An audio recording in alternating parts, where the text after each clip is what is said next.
Pastor, tá pegando o gancho que você falou que foi pastorear uma igreja com 5 pessoas, uma igreja em crise. Até para quem estiver assistindo a gente aqui, que é pastor e está iniciando o pastoreio, qual foi os principais... Quando você chegou lá, fora do país, qual foi os principais... O primeiro medo que você... A primeira coisa que eu fiz foi perguntar para mim mesmo, o que eu estou fazendo aqui? Falei, meu pai, o que eu estou fazendo aqui?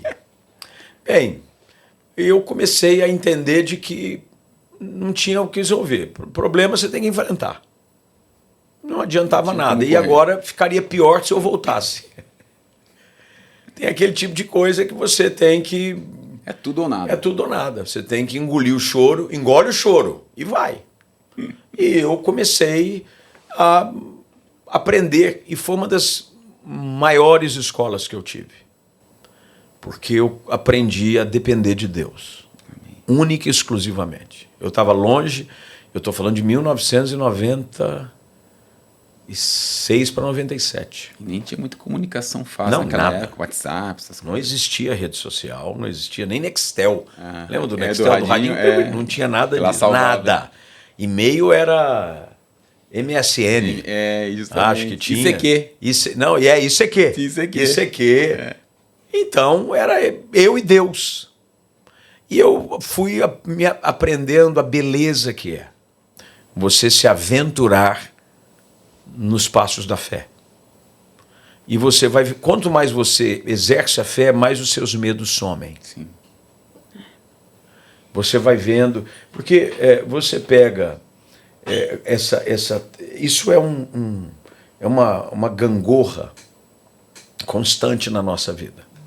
Isso não quer dizer que se você vencer um medo hoje, que ele não vai querer te assombrar amanhã. Elias é a grande amostra disso.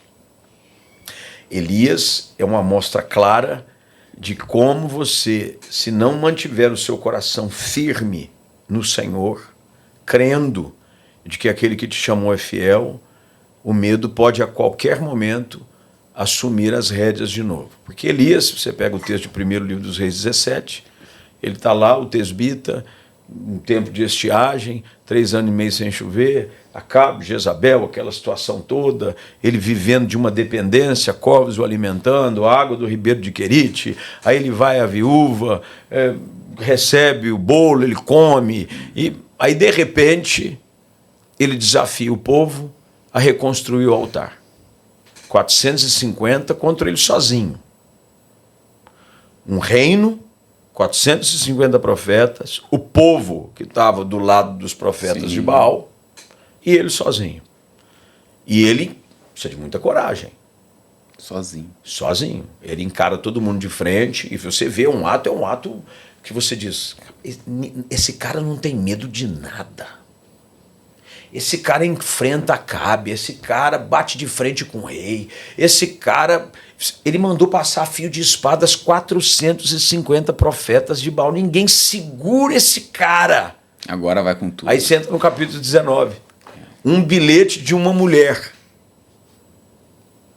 dizendo para ele, amanhã, a estas horas, eu vou fazer com você o que você fez com os profetas de Baal. E a Bíblia diz que ele temeu pela vida a ponto de fugir, se esconder, entrar em depressão e pedir para morrer.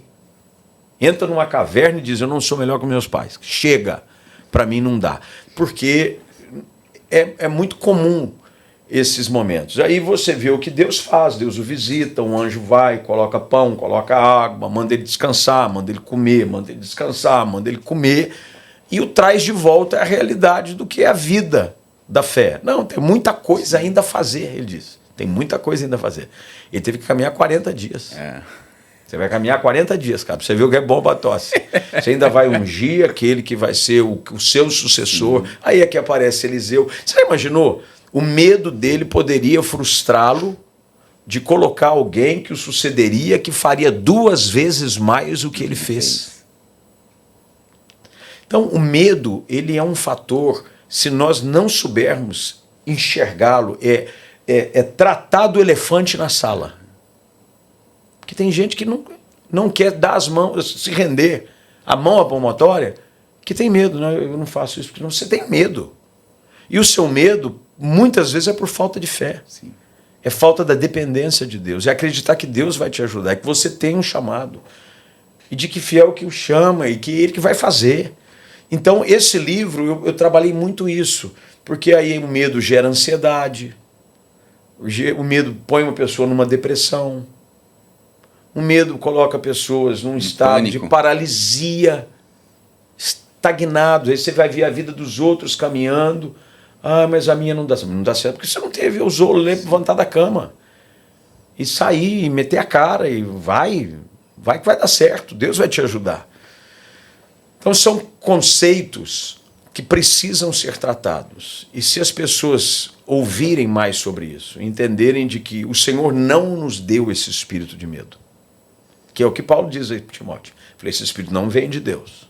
Ele diz, Deus não nos deu um espírito de temor, de medo, mas ele deu-nos de ousadia, de intrepidez e de domínio próprio. Ele diz, esse é o espírito que Deus nos deu, de ousadia, de intrepidez e de moderação.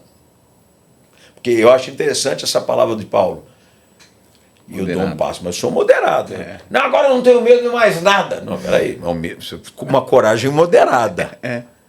Você dá passos conscientes sobre a direção daquilo que você entende que Deus está te levando a fazer. Então, você vê o ministério do apóstolo Paulo. Ele vai na toada que o Espírito de Deus o leva a fazer. E um homem que passou por muitas tribulações, exatamente, naufrágio, espancamento, um monte de coisa. É. Você vê Timóteo. Timóteo é um homem que caminhou um tempo com Paulo. E mesmo vendo toda a intrepidez de Paulo, mas é um homem você que... sabe que eu acho que uma das razões pela qual Timóteo veio a ter medo é porque ele testemunhou o preço do ministério através da vida de Paulo. Ele disse, rapaz, é minha vez agora. Será que eu estou disposto a pagar tudo aquilo que eu vi esse cara pagar? Porque o texto diz que é uma confrontação. Você tem que despertar o dom de Deus que há em você, o qual foi colocado com imposição de mãos. Ele está dizendo, sai dessa moleza. Deus não te deu. Se você ler o contexto, você vai ver que é uma palavra de exortação de Paulo a Timóteo. Ele está dizendo, ô menino, bora, o ministério precisa ser realizado. Você recebeu uma unção de Deus com imposição de mãos. Há algo a ser feito. Deus não te deu esse espírito. Quando foi imposto as mãos sobre você, não foi por espírito de medo, mas foi de ousadia, de intrepidez, de moderação. Deus vai te usar, acredita. Deus vai fazer. Não foi à toa que Deus te separou. Há muita coisa ali nas entrelinhas da epístola de Paulo a Timóteo que nos ajudam a crer. Que foi o empurrão do apóstolo para que Timóteo saísse desse momento de anestesia produzida pelo medo. O apóstolo Paulo ia sair de cena naquele momento e deixar Timóteo no ministério, assim, agora é comigo. Exatamente. Igual quando você chegou lá nos Estados Unidos, não, outro país, outra nação, chegou lá e falou, agora sou eu e a igreja. E mais 5. E eu tinha que fazer tudo. Eu limpava a igreja, eu passava aspirador de pó, eu montava o som. Porque era uma igreja alugada. Era uma igreja de americanos, que eles tinham culto de manhã e nós usávamos à noite. Terrível. Mas foi um dos momentos de maior ensinamento que eu tive. Sabe que em 2023, 25, em 2023, eu e meu irmão fomos fazer uma missão. E é um país da janela 1040. Sei. Chegamos lá, na hora que chegamos naquele país, na hora que pegaram a gente no aeroporto, e a gente foi caminhando ali já em direção à cidade que a gente ia, que era no interior. Eu olhei aquele lugar, eu falei, primeira coisa, mesma coisa que o senhor falou, eu falei, que eu tô fazendo aqui, gente? Meu Deus, onde eu fui me meter? Possível que eu vim fazer aqui? Mas naquela hora que eu questionei internamente, né, na minha mente, Deus falou, eu te trouxe aqui, eu sou contigo, fique em paz.